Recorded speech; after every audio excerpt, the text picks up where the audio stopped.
সরকারি প্রকল্পের বিভিন্ন কাজ সঠিক সময়ের মধ্যে শেষ করেও টাকা পাচ্ছে না। চরম আর্থিক সমস্যায় পড়েছেন ঠিকাদার সংস্থাগুলো।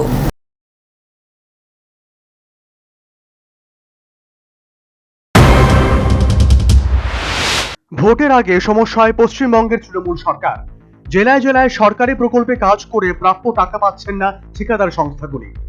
আমাদের পাড়া আমাদের সমাধান প্রকল্পে রাস্তা নির্মাণ থেকে শুরু করে নিকাশি ব্যবস্থা, পথপাতি ও সাবমার্সিবল পাম্প বসানোর কাজ সম্পূর্ণ হলেও প্রাপ্য টাকা না পাওয়ায় চরম আর্থিক সমস্যায় পড়েছেন ঠিকাদাররা।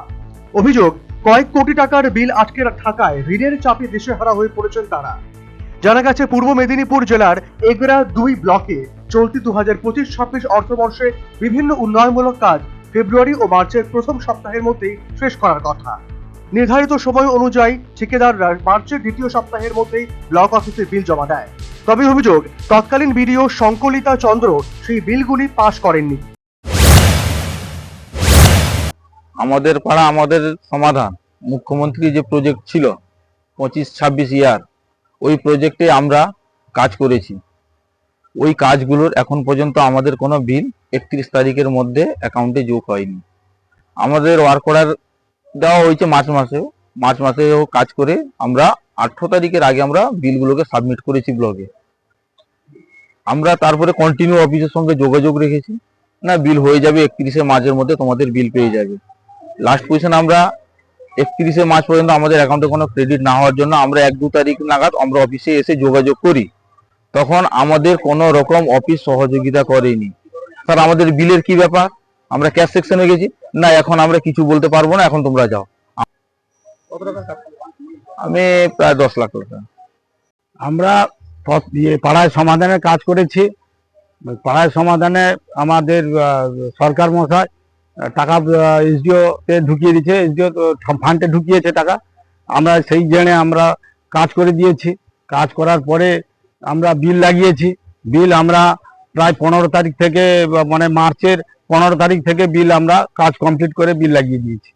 এবার বিডিও ম্যাডামের কাছে পাহাড় মতো মানে বিল পড়ে আছে। বিডিও ম্যাডাম অসহযোগিতা করে মানে সিগনেচারই করছে না বিল, আর ক্যাশ সেকশন বলছে আমাকে সিগনেচার করে দিচ্ছে না, আমি কি করে দিব। এই ঋণ ধার করে রাস্তা ঢালাই করেছি।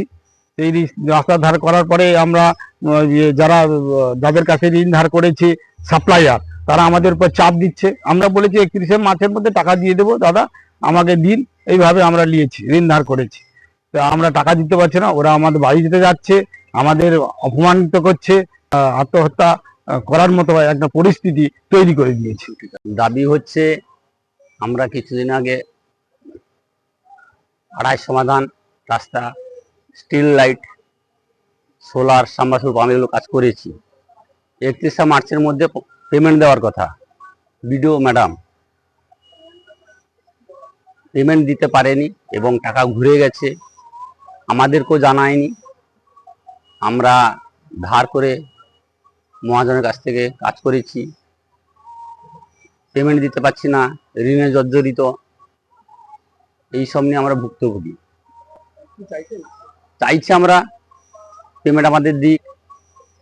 আমরা খুব চাপের মধ্যে আছি পাওনাদারে, না হলে আত্মহত্যা করতে হবে।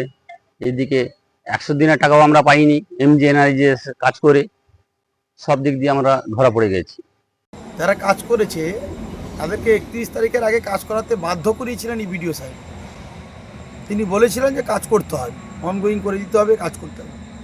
এ সমস্ত এরা তো বেকার ছেলে, এরা পেটের দায়ে কাজ করে, 2 টাকা রোজগারের জন্য পাওয়া যাচ্ছে না। তো সেই জায়গায় যা কাজ করেছে মার্চ মাস, মানে আমরা বুঝতে পারেন কতটা চাপ থাকে। সমস্ত জায়গায় তাদেরকে টাকাগুলো পেমেন্ট করতে হয়। তাহলে মার্চের 31 তারিখের মধ্যে ফিনান্সিয়াল ইয়ারের মধ্যে টাকাগুলো ক্লিয়ার করার দরকার আছে, কিন্তু সেই টাকা ক্লিয়ার করতে রাজ্য সরকার পারেনি। তো বাজে একটা বিহেভ, এটা মানে কি বলা যায়, নৈতিকভাবে বাজে জায়গা। এই সমস্ত ছেলেদেরকে যারা ঠিকাদার রয়েছেন, তারা কোন রাজনৈতিক দল আমার জানার দরকার নেই। তাদের টাকাগুলোকে যাতে অ্যাকাউন্টে ঢুকিয়ে দেওয়া যায় সেই ব্যবস্থাটা করার দরকার আছে। ঠিকাদারদের দাবি, মার্চের শেষ সপ্তাহে যারা বিল জমা দিয়েছেন তাদের বিল মঞ্জুর হয়ে গেলেও আগের বিলগুলি এখনো আটকে রয়েছে। এতে ব্লক প্রশাসনের বিরুদ্ধে পক্ষপাতিত্বের অভিযোগ তুলেছেন ক্ষুব্ধ ঠিকাদাররা। এখন দেখার প্রশাসনের আশ্বাসের পর কবে মিলবে ঠিকাদারদের প্রাপ্য টাকা, সেই আশায় প্রহর গুনছেন স্থানীয় ঠিকাদাররা। National bureau report, news vanguard.